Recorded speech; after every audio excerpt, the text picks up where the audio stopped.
All right, then we come to Pentecost, chapter 2.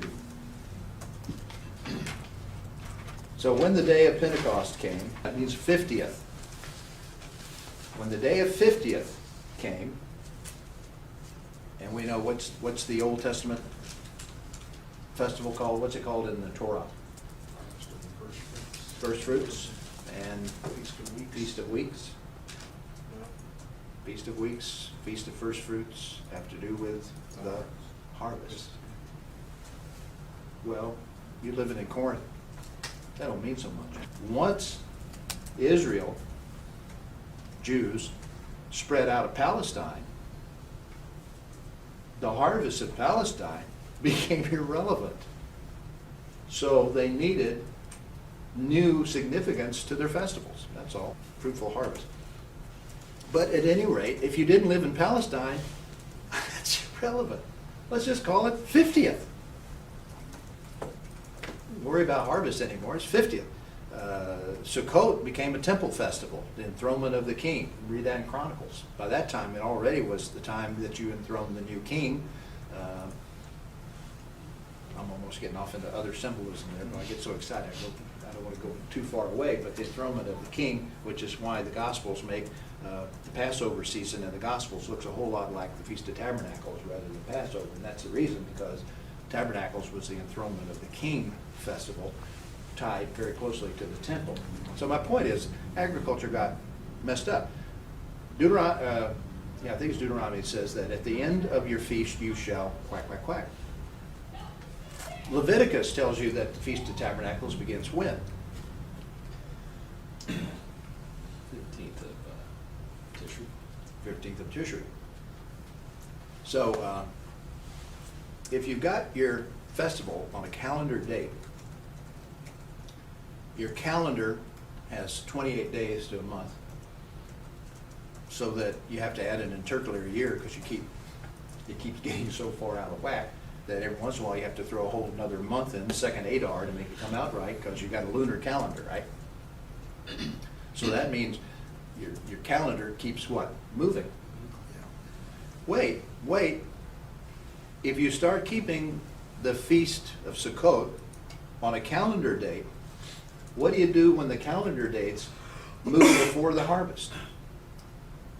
You're going to have some rabbinical change in that. They're going to have to make a call on that. Yeah, and that's what happened. Mhm. Now, feast keepers have yet to figure that out. Yeah. That there are different calendars, in fact, four different calendars in the Pentateuch. And they don't agree. So Deuteronomy will tell you to keep it after the harvest. And Leviticus will tell you to keep it on this date, which can come before the harvest.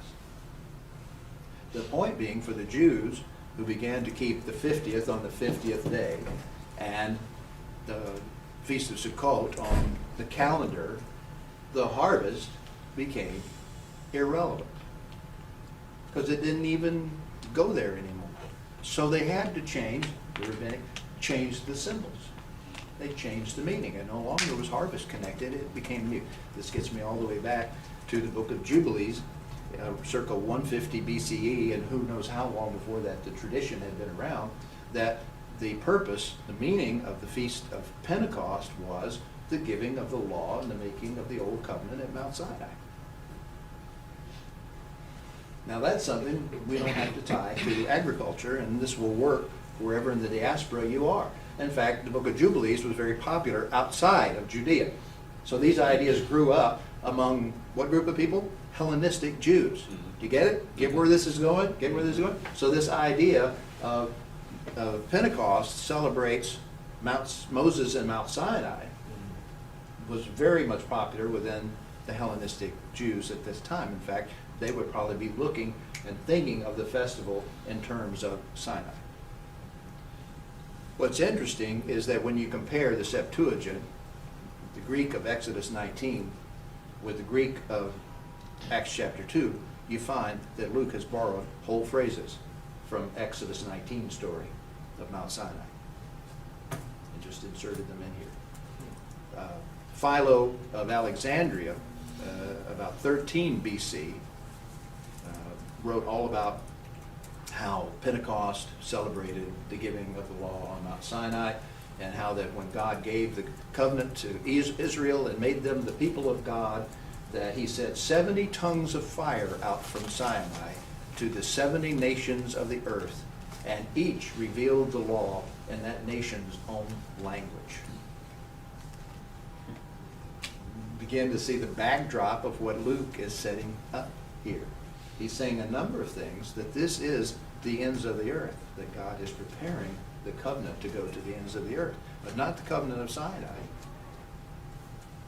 The true prophet is Jesus, and the restored Israel, what we call the church, but inclusive of all humanity. So he's setting this up. Now, the phenomena that happens, without going into the detail of it, the phenomena that happens is the phenomena of Mount Sinai. It is the theophany of Sinai. Happened again. And what group of, what's, as we'd say today, what's the focus group for this outreach event of the Spirit? Hellenists. So Hellenist Jews there to keep the 50th. And by the way, these Hellenist Jews lived in Jerusalem. They weren't pilgrims. They lived in Jerusalem. They had come there, but they are now residing in Jerusalem. For how long? I mean, it wasn't easy to travel. By the time you got there, you might as well stay a few years. It wasn't like flying in today, fly out tomorrow. They were in residence there. There were pilgrims, according to Josephus, if he can be trusted. He says the Feast of Pentecost was a very well attended feast. Maybe the city even doubled in size, but that's Josephus, you got to take him with a grain of salt. But anyway, so there were pilgrims there. But it's interesting that they targeted the Hellenistic Jews who were living, resident aliens, expatriates as we call them, in the city of Jerusalem. And targets them with what? Culturally relevant happenings. When the Hellenistic Jews began to unravel what they were seeing and hearing, it made perfect sense to them that this was a duplication of Mount Sinai. Now for Luke, who I think creates this masterful story, I think Luke sees the connection and is making the connection that Mount Sinai is where God formed his people and said, I am your God, and you will be my people. And here are the terms of the covenant. I think Luke is saying, here's the restored Israel. Here are the prophets of God. Here's Sinai all over again, but now it is the restored people of God, the restored prophets of God. And what's the new term of the covenant? Grace. Grace. Faith. And how do we receive those? Through the Holy Spirit. I'm going to suggest that Luke argues that the Holy Spirit is the fulfillment. The coming of the Holy Spirit is the fulfillment of the promise to Abraham. Because it is the death and resurrection and ascension of Jesus that has made this possible. But to benefit from what Jesus has made possible is mediated by the Holy Spirit. So the Holy Spirit mediates the life, death, resurrection, and ascension of Jesus to us and all its benefits. And we are born again, born from above, born anew, a new creation, no longer strangers and pilgrims on the earth, but citizens. We read that in the worship, members of the household of faith. But what? Because we keep Torah? No, because we've received the Holy Spirit. And what do you do to receive the Holy Spirit?